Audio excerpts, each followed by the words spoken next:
മനോരമയുടെ ഒരു മാധ്യമ തെമ്മാടിത്തം നോക്കണേ. ജനാധിപത്യം മാധ്യമധർമ്മം എന്ന പേരിൽ വ്യക്തിയെ കേന്ദ്രീകരിച്ച് ജനങ്ങൾക്കിടയിൽ തെറ്റിദ്ധാരണ ഉണ്ടാക്കാൻ വേണ്ടി വാർത്ത എന്ന പേരിൽ അടിച്ചിറക്കുന്ന ശുദ്ധ രാഷ്ട്രീയ തെമ്മാടിത്തം. ഇന്നിപ്പോഴുള്ള ഒരു വാർത്തയാണ്. സംസ്ഥാനത്താകമാനം തദ്ദേശ തെരഞ്ഞെടുപ്പിൽ വിജയിച്ചവർ മേയർമാരെയും പ്രസിഡന്റുമാരെയും തിരഞ്ഞെടുക്കുന്ന പ്രക്രിയ നടക്കുന്ന സന്ദർഭത്തിലാണ് മനോരമയുടെ വാർത്ത. പിണറായി വിജയന്റെ ഒരു ഫോൺ പിടിച്ച ഫോട്ടോയും വെച്ചിട്ട്, ഹലോ രാജേഷ്, പിണറായി വിജയനാണ്, നിയുക്ത മേയറെ വിളിച്ച് മുഖ്യമന്ത്രി.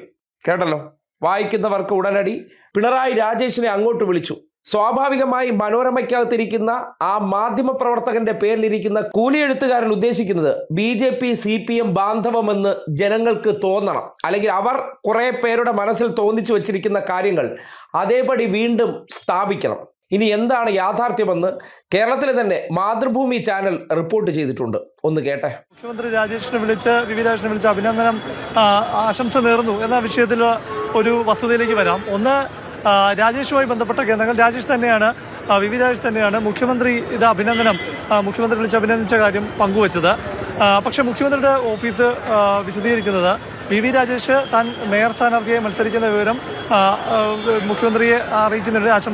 ആശംസ തേടിക്കൊണ്ട് മുഖ്യമന്ത്രിയുടെ ഓഫീസിൽ ബന്ധപ്പെട്ടു, മുഖ്യമന്ത്രിയുടെ സ്റ്റാഫിനെ ബന്ധപ്പെട്ടു, 2 തവണ ബന്ധപ്പെട്ടു. ആ 2ാം തവണയാണ്, അതായത് ആദ്യം സ്റ്റാഫുമായി സംസാരിച്ചു, അതിനുശേഷം 2ാം തവണ മുഖ്യമന്ത്രിയെ ഈ സ്റ്റാഫുകൾ ധരിപ്പിച്ചു. ഇങ്ങനെ രാജേഷ് ഫോണിൽ വിളിച്ച കാര്യം മുഖ്യമന്ത്രിയെ ധരിപ്പിച്ചു. മുഖ്യമന്ത്രിയെ ഫോണിൽ സംസാരിച്ചു.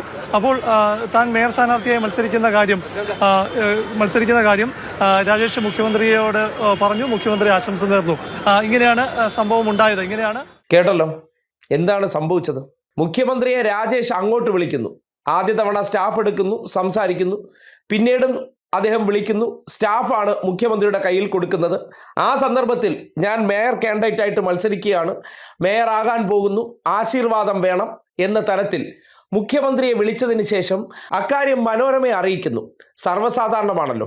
ഇവരൊരു പ്രവൃത്തി ചെയ്തതിന് ശേഷം മുഖ്യമന്ത്രി വിളിച്ചിരുന്നു എന്ന് പറഞ്ഞാൽ മനോരമ ഉടനടി അതിൻ്റെ വസ്തുത അറിയാതെ BJP ബാന്ധവം എന്ന അവരുടെ ഒരു പ്രചരണം അത് വീണ്ടും ജനങ്ങളുടെ മനസ്സിൽ സ്ഥാപിക്കാൻ വേണ്ടി തെമ്മാടിത്തം എഴുതി പിടിപ്പിക്കുകയാണ്. തിരുവനന്തപുരത്തെ മേയറായിട്ട് രാജേഷ് അധികാരമേൽക്കുമ്പോൾ അല്ലെങ്കിൽ സ്ഥാനമേൽക്കുമ്പോൾ സ്വാഭാവികമായും മുഖ്യമന്ത്രി എന്നുള്ള നിലയ്ക്ക് അങ്ങോട്ട് വിളിച്ചാൽ രാഷ്ട്രീയ മാന്യതയുടെ പേരിൽ തിരിച്ച് മറുപടി പറയും.